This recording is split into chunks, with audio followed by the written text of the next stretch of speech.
د بدن د خارش لپاره یو ډیره بهترینه وظیفه ډیرو ملګرو دا لیکلي دي چې ته د دې وظیفې چې بیانوي د دې حوالې ته بیان کړه، دا په حدیث کې کوم دي، دا په قرآن کې کوم دي. ګوره زه د قرآن کریم یو آیات څخه تاسې ته وظیفه درښیم.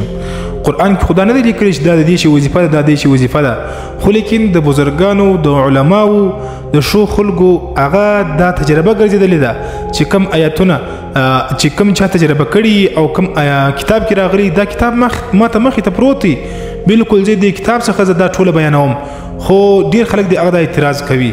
لہذا تاسې اعتراض هغه بې ځایه دی.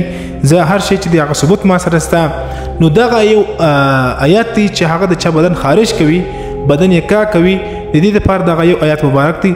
حضرت علی رضی الله تعالی عنہ ته یو کس رالی او ورته ویل چې دا زما بدن باندې خارج دی، بدن مې کا کوي. نو حضرت علی رضی الله تعالی عنہ ورته وفرمایل چې دا دعا دغه آیات مبارک سهار او ماښام هر ورځ 21 واره سهار 21 واره ماښام پر اوبو باندې دم کوه، دغه اوبه 140 ورځې وچښه، الله به شفا درله درکړي. هغه آیات مبارک چې دی داسې دی: بسم الله الرحمن الرحیم فكسونا العظام لحما ثم انشأناه خلقا آخر فتبارك الله احسن الخالقين. دا به سکرین باندې هم د تاسو ته ولیکم او د دې آیات په برکت سره، د دې وظیفې په برکت سره وای دا کس ته الله شفا ولره ورکړه. نو تاسې دا پیغام ضرور در سره شیر کړئ. مخته